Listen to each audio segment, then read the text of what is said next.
Hello, everyone, and welcome back to another edition of SacTown Movie Buffs. Once again, I'm Kier, and this is Jason, and today we're continuing the second half of our top 10 films of 2001. So the first half, if you missed that show, was our number 10 through number 6. This will be our number 5 through number 1. We'll also have some honorable mentions afterwards, and you'll want to make sure you stick around because we've been doing this new thing where we're actually challenging each other to watch a film that I haven't seen and a film that he hasn't seen but I have seen for our 2002. So you'll want to stick around for that. So we'll because we don't know. I don't know what film you picked for me, and you don't know what film I picked for you. We just know it'll be a film that I haven't watched and a film that you haven't watched. So. And who knows? Maybe it'll affect your top 10 for next year.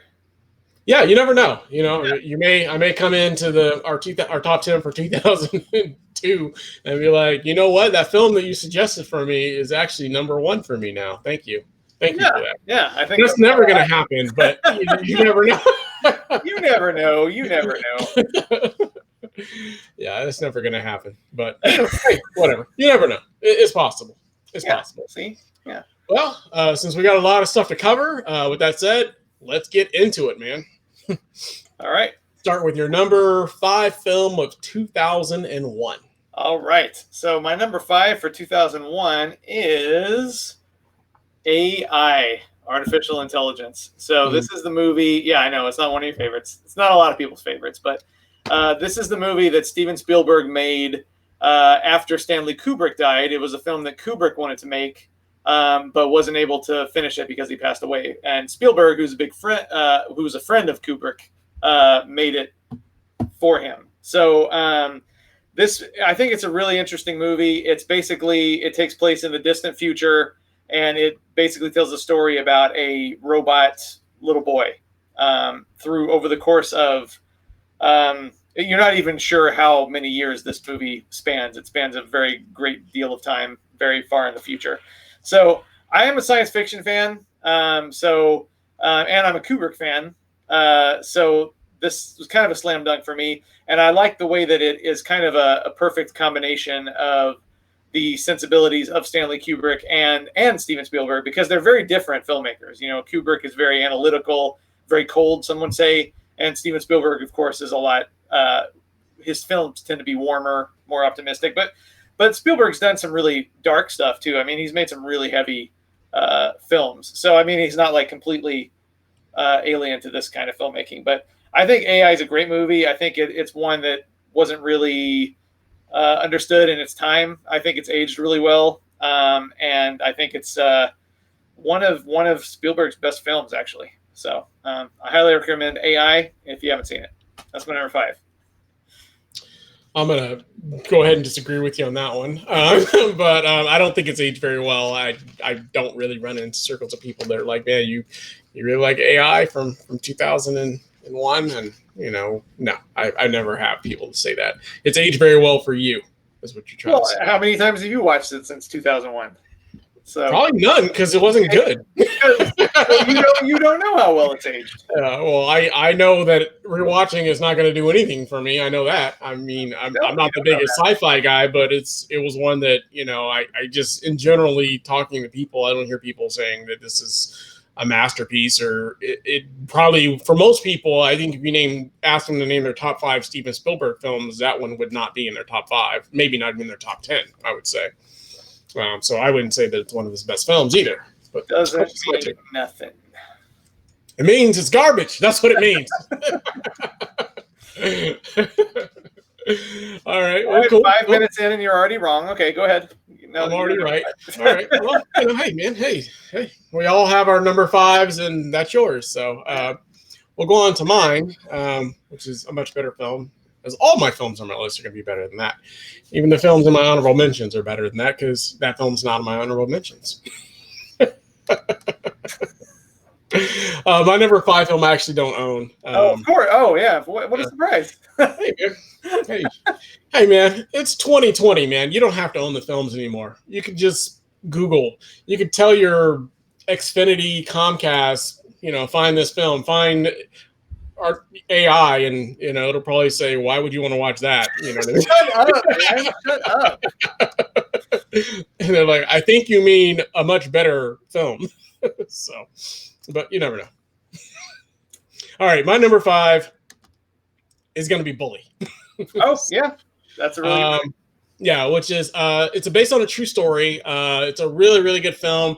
It's not for everybody. I'm going to tell you that right now. The basic premise of Bully is it's basically about this. They're all teenagers. I think it's set like in Florida or something of that nature. They're all teenagers, and one of them is essentially a bully. He basically picks on his friend, who's supposed to be his best friend. He beats him up from time to time.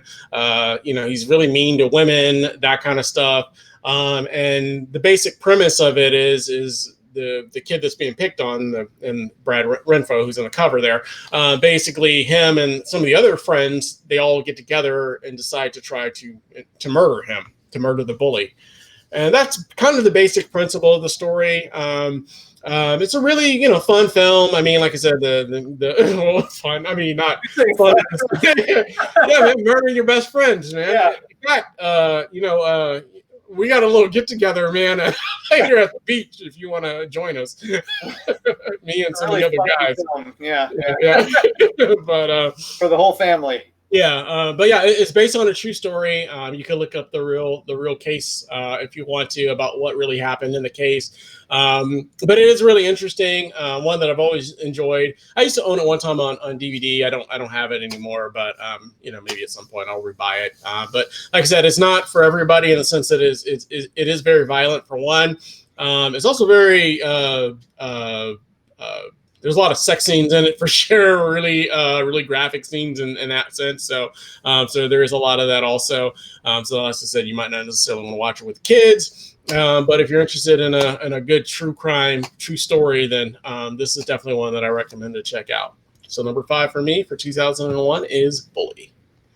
Yeah, Bully's really good. It's definitely in my runner-ups for sure. And it's also, I mean, I know you misspoke when you said a fun film. But I mean, it does have some humor in it too, believe it or not, because the characters in this movie are so dumb. And that's what I mean. Yeah, and that's, I forgot to mention that point. I mean, they're all kind of. I mean, I think they graduated from high school after all. Yeah, they're Florida.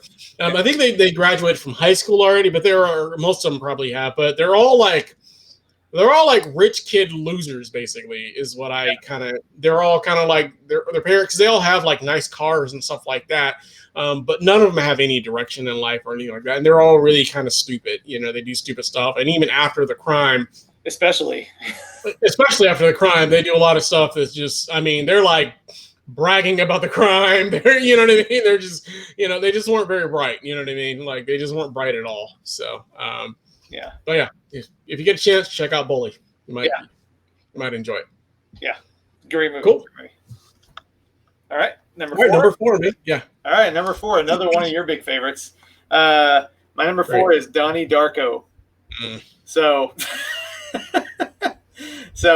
this is a really interesting movie. It's one of the movies that put Jake Gyllenhaal on the map. He plays the character by the character Donnie Darko, who is this kind of loner, weirdo, geek kind of character who has to take medication for mental illness. And he basically, I don't know if befriend is the right word, but he starts seeing this imaginary, or maybe not imaginary, like evil bunny figure who tells him that the world is ending in 30 days, and he's the only one that can stop it. And so I don't want to tell too much about it, because it's one of those movies you really need to experience and not know what's coming next. But this movie has had a really interesting life, because it didn't really do much in the theater, but it's one of those that became a cult classic over time for sure. It became a really popular movie over time, not in the theater. So, but it's creepy. It qualifies as a horror movie, but it's also kind of science fiction, also fantasy. It takes place in the 80s, so it's got a really good soundtrack. It's got a lot of good performances in it, but yeah, really cool movie, Donnie Darko. And this is my cool, fancy Blu-ray special edition cover. So yeah, number 4 for me is Donnie Darko. Cool. Yeah, I've only seen it just the one time that you showed it to me, and I obviously didn't care for it at all. So I'm definitely going to disagree on that one. This might be another one of those years where I probably like the films in your honorable mentions more than your top 10, I think, based on how the first half went and then how the second half is going. So, wait till we get to number one. yeah, I'm sure it'll be another film that I enjoy. But yeah, no, I don't recall a lot about the story. I just remember it being kind of weird and just not really my cup of tea personally. So not one that I would personally revisit, but hey, different strokes for different folks. So yeah. Cool. Well, glad you enjoyed it. It's definitely not the number 4 best film of that year, but that's cool. Yeah, it is actually. It's I just talked about. Well, we're about to do number 4 right now, and so that's how you know that it's not the number 4 best. Oh, that remains to be seen. Yeah. So that remains to be seen. Yeah. My number 4 is actually one we've already covered in the previous show, so I won't need to spend a whole lot of time on it, which is actually going to be Ocean's 11. Which is a great heist film. Obviously, he's got the all-star cast. We've already kind of talked about that one a little bit. So great cast, fun film, funny, great heist sequences. I'm always a big fan of heist films. Earlier in the previous show, I also had The Score there, which was another heist film. And if a heist film's done really well, I'm always a big fan. And I especially like films that have, some sort of a twist, that kind of stuff. And this one kind of has a little bit of that also. So my number 4 is Ocean's 11. Cool. Yeah, Ocean's 11's great. Like it was in the bottom half of my top 10. So yeah, where it belongs, below Donnie Darko. So yeah, excellent movie though. Excellent. Cool. All right. Number 3. Number 3, yes sir. All right. Number 3 for me is The Royal Tenenbaums. So I'm a big Wes Anderson fan. This is one of my favorite Wes Anderson films. It was his follow-up to Rushmore, which is the movie that kind of put him on the map. Bottle Rocket was his first movie, but I think Rushmore was his first great movie, and this I think was almost as good as Rushmore. So it's a story about an eccentric family in New York. It's a family comedy drama. It's got a lot of really good performances in it. Gwyneth Paltrow is really good in it. Luke Wilson's really good. It's got one of Gene Hackman's, I think, best performances as Royal Tenenbaum, kind of the head of the family. It's just a really fun movie. If you like Wes Anderson movies, it's a Wes Anderson movie to the hilt. It's got that the geometrical frames, like the indie folk rock soundtrack, the dry deadpan humor. Not everybody loves Wes Anderson, but if you do like Wes Anderson, you've already seen that one because it's one of his best. So number 3 for me, Royal Tenenbaums. Cool. Yeah, I like Royal Tenenbaums. It didn't make my top 10 or my honorable mentions or anything like that. And I'm kind of hit or miss on Wes Anderson. I don't love everything that he makes. I don't know. I kind of have usually the general feeling about almost all of his films. I'm always like, I liked it. It was okay. That's kind of how I feel about most of all of his films. Liked it, but nothing that I would probably revisit necessarily in most cases. So, but yeah, cool. Some people really like his style. You're one of those people. So cool. I am. Yeah. Moving on to my number 3. Yeah. My number 3 is actually going to be Black Hawk Down. And what I love about this case is it's actually if you can check down at the bottom, Blockbuster. A Blockbuster. So I bought it used at Blockbuster. Wow. Those aren't around anymore, obviously. There's one left. There's one left. But for the most part, they're not around anymore. Yeah. So I always like anytime I see like a cover of something that's not even in existence anymore, really. Yeah. I've got a couple of those. Yeah. But Black Hawk Down is actually another true story film, actually, based on I think they're in Somalia. So basically, it's Black Hawk is a helicopter that basically they go down for like a rescue mission, and their helicopter ends up getting blown up, and it's like a group of military personnel that are actually being attacked by the locals there. They're actually the militant militia there is actually coming after them. And so it's basically a struggle to survive and to get to safety. So kind of similar to we've done a previous show on Extraction. So Extraction kind of reminds me a little bit of this. I probably like this better than Extraction though in that case. But it's kind of that same kind of general thing where like pretty much everybody in the city is out to kill them because they're Americans and they want to get them. And so they're basically having to fight to survive. There's a much bigger group in this one as well. There's, like 10 people or something like that. I don't remember how many of them there are, but they're all like, trained military personnel just basically fighting their way to get out. So if you're an action junkie like myself, it's got a lot of action. Not a whole lot of downtime in a movie like that because it basically the entire movie is them running and fighting for their lives to escape, from all these, this war zone area basically. So one that I always enjoy, and if you get a chance, check it out. Number 3. Cool. Yeah, Black Hawk Down. That's another one that's in my runner-ups for sure. Yeah. It's a really good movie, a really good combat movie. One of the I told you I like your runner-ups better than your top 10.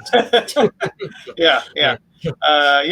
So yeah, no problem with that. Yeah. Cool. Yeah. Moving right along to number 2. Number 2 for me is Waking Life. Okay. Yeah. So this movie, Richard Linklater is one of my favorite filmmakers.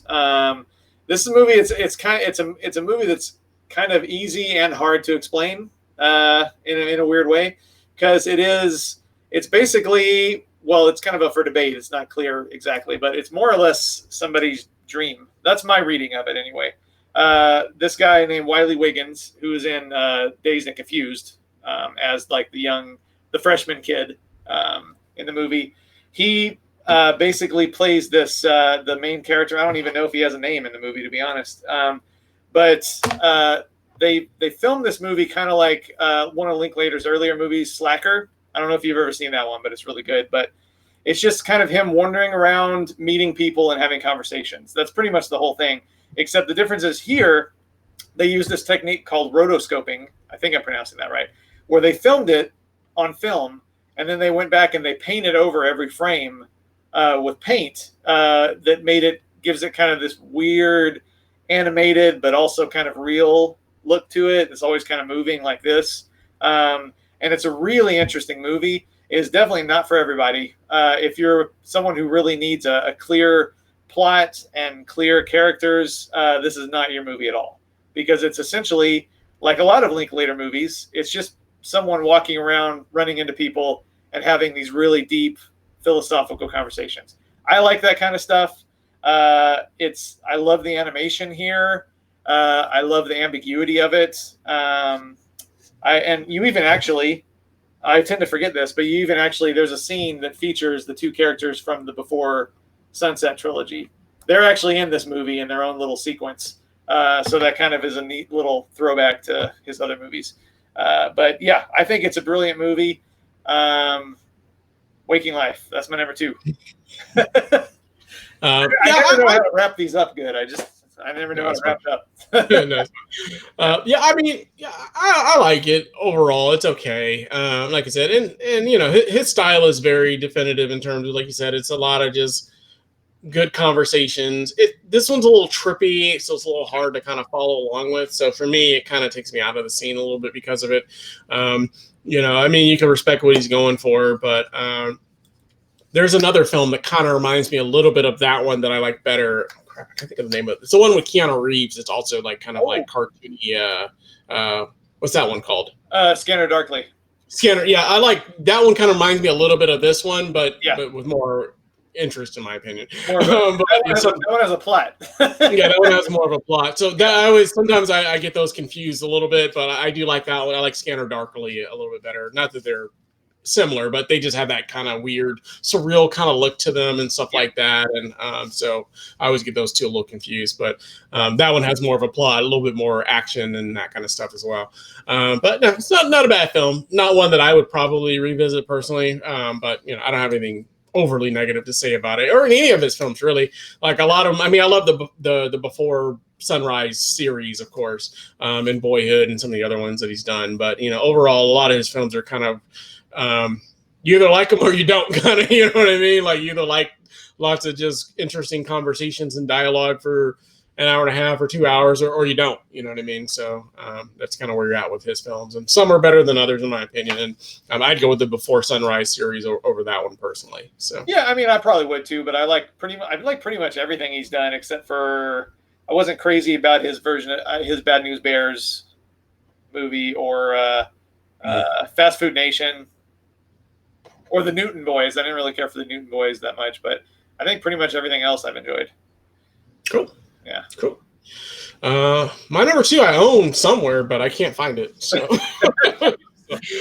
so we'll be bringing this one in as well. I come home. I get off of work at 5, so I come home and try to gather up these movies, and I just couldn't find it. And I just said, the heck with it, I'll just bring it in.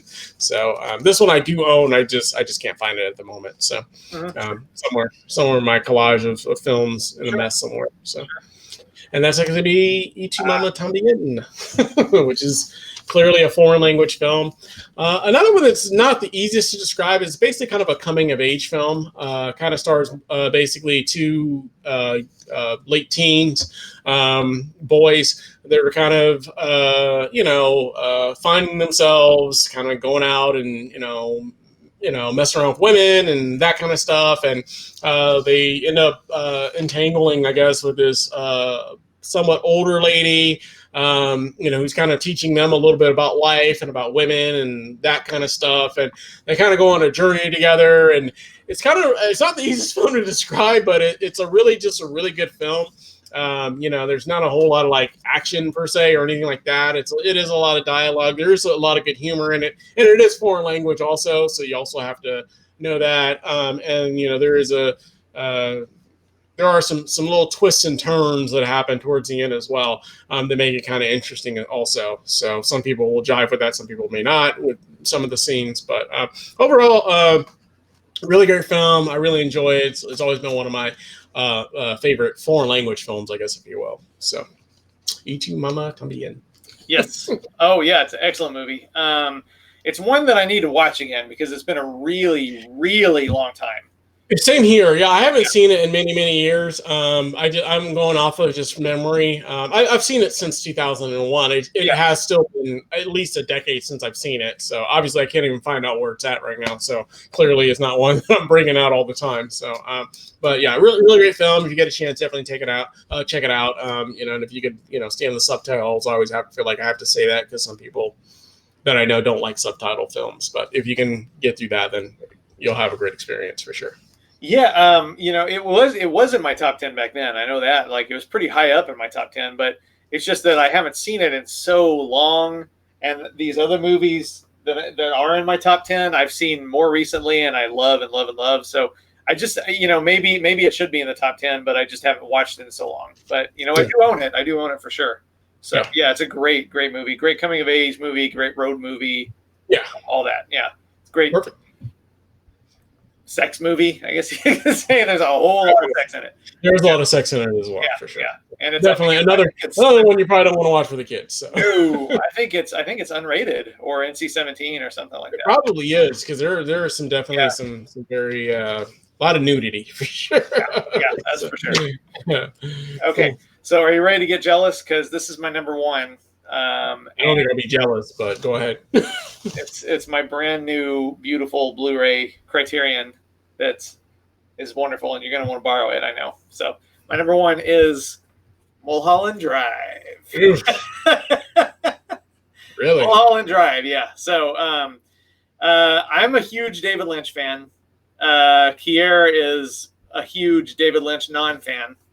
So I would probably say he's probably my least favorite director of all time. Oh, come on. I do not like David Lynch films at all. I haven't found one David Lynch film that I even like. So, well, you did at one time say this was your favorite that you had seen.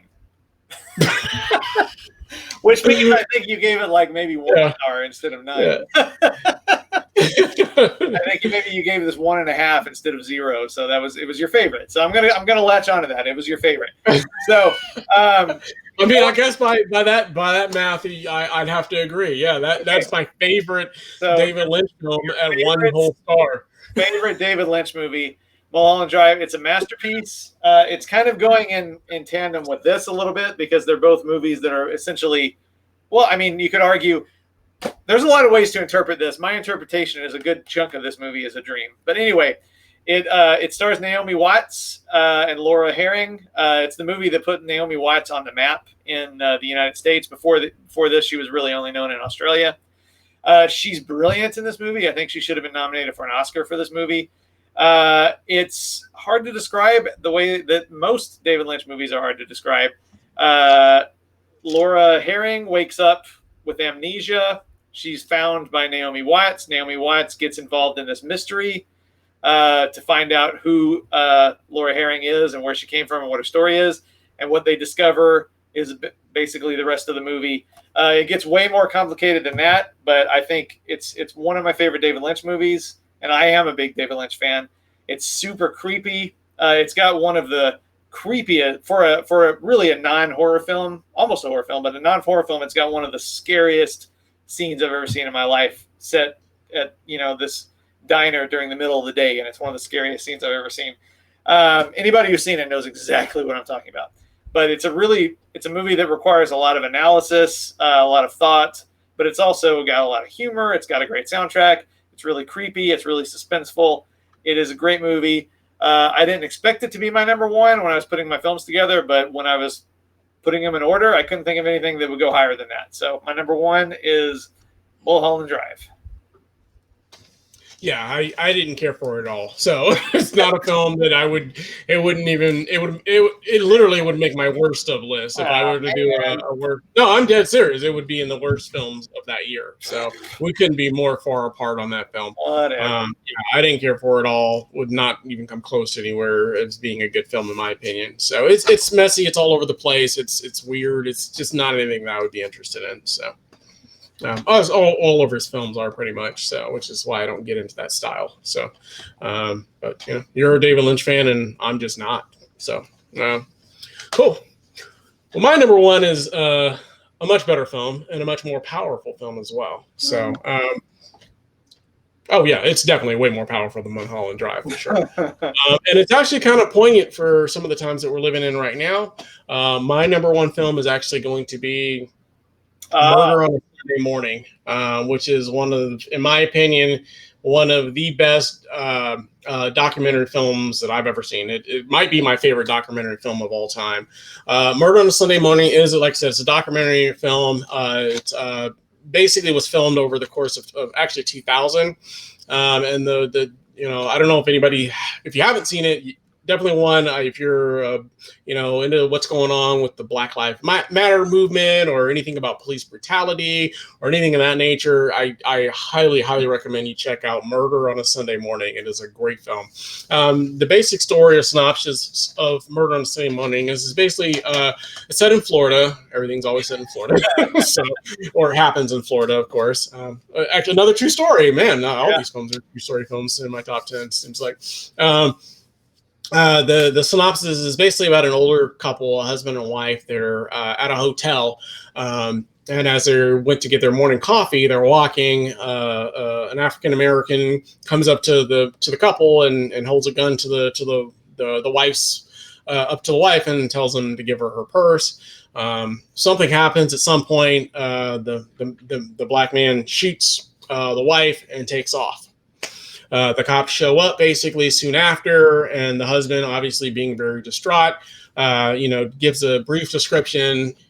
He says it's a black man that's like, 6 feet tall, mid-20s, something of that nature. So the police, they actually end up going out and looking basically for any black man that fits that description that's in that area. There's a teenage boy who's about 15, 16 years old, that's just, walking to go put an application in to get a job. They find him, they basically round him up, throw him in the back of the police car, drive him up to the old man, and say, "Is this the one that killed your wife?" He says yes, and that's basically where the story goes. The boy is actually arrested for the crime, and so the rest of the film is actually about the trial and what happens. There's a lot of things that happen to the boy. They say that he gave a confession to the crime, but as the story unfolds, we start finding out that the boy was actually assaulted by the police officers. in order to basically force him to confess to the crime. And so it's a very, very interesting documentary. It's very powerful. I highly, highly recommend you check this out because it teaches about police brutality. It teaches about, the whole stereotype of just being black and walking down the street and that sort of stuff. So like I said, I can't stress enough. It is one of my favorite documentaries of all time, and one of the best films. Not only of 2001, but one of my favorite films of all time. So I love it. Number one is Murder on a Sunday Morning. Cool. Yeah, great movie. Definitely one of the best documentaries out there for sure. Yeah. So yeah, great choice. Cool. Yeah, all your choices were good. All of my choices were good. I knew we were going to have such a different top 10 when I looked at the breakdown for this year. Yeah, I don't know if I liked, other than Ocean's 11, I don't know if you even liked any of your top. Well, no, I did like Waking. I liked them. I take that back. I don't know if other than Ocean's 11, if any of the other films that you had made my top 10 or not. Some are going to make my honorable mentions, which I'm about to get into right now. So I think, let me see. Yeah, no, that's it. That's the only one. That's the only one you even really liked, but Yeah, we couldn't be more far apart on 2001. Perfect. So you're not exactly. Yeah. All right, I'm gonna go through my honorable mentions, and I own a lot of these. I just don't bring them in. Jason likes to do that. I don't bring them in for these. So I start at number 15 and go up to number 11. My number 15 is Made, which we kind of alluded to earlier. We were talking about Sean P. Diddy, Puffy Combs, great acting. So this is another really good one that he's in there. Very funny comedy. If you get a chance, check out Made. Series 7, which is another really, really fun film. Basically, it's one of those. It's kind of a mock documentary about these. There's another film like The Hunt, kind of. It reminds me a little bit of a mock documentary of like The Hunt, if you've seen that. Basically has like these. They basically pick randomly, kind of set in the near future, where they pick like randomly, 7 people. And they basically give you a list of names, and you're basically forced to go out and kill these people. But it's shot like documentary style, so they're actually filming the people going out, like trying to kill each other. And it's got everything from like young teenage girls to like old guys, like in their like 60s and 70s, and they're all like trying to fight each other and kill each other, basically. So very interesting film on that one. Yeah.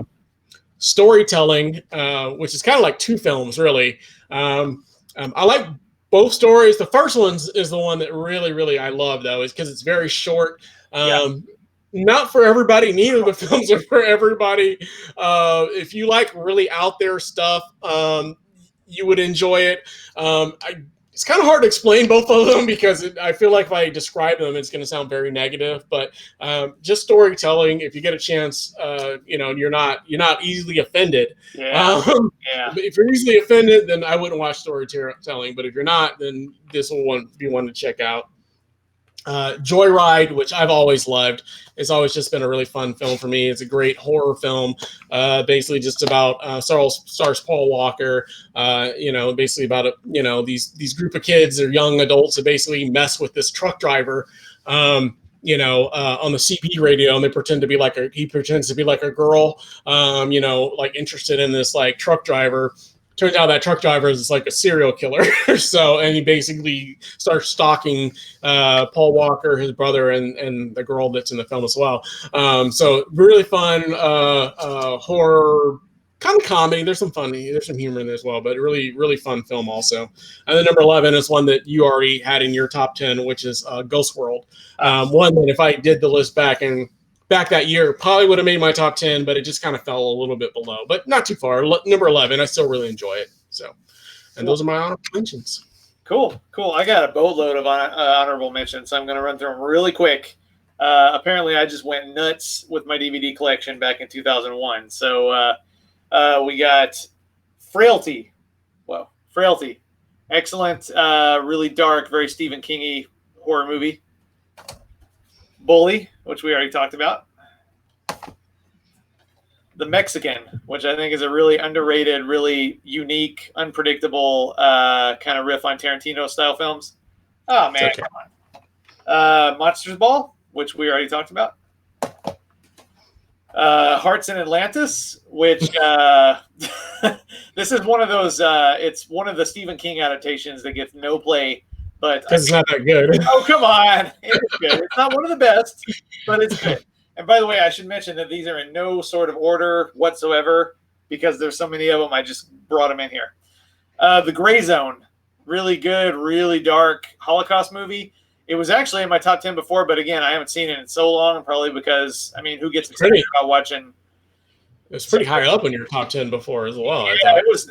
Actually, I don't know how this happened, but it was my number one for 2000. Yeah. For 2000. So I don't know what happened. Maybe I was confused on the release dates or whatever, but I don't know. I used to love it. I probably still do, but I haven't seen it in 20 years because, you know. It's not exactly a film you want to break out and watch all the time. Right. So again, like Ichamo Tambien, maybe I'll watch it again and be like, man, I should have made room for that. The Others, really, really good, really strong ghost story. That one just missed my honorable mentions. Cool. Yeah. It would have been number 16. Okay. Yeah. Series 7, which you already talked about. Great movie, great satire of reality television. The Devil's Backbone, which is almost the movie I challenged you with. It's early Guillermo del Toro, just a really good ghost story in Spanish. Let's see. Birthday Girl. This is a movie I've always liked. It, basically came and went without a trace, and nobody ever talks about it, but it's a really unpredictable thriller with one of Nicole Kidman's very best performances, I think. Kiss of the Dragon. We already talked about that. Maid. We already talked about that. A movie called 13 Conversations About One Thing. Okay, I've always thought that's a bad title. It's not really just 13 Conversations About One Thing. It's one of those really good multi-character ensemble movies where the stories weave inside and outside of each other. It's very good. Nobody ever talks about it, but it's one of Matthew McConaughey's best performances, I think.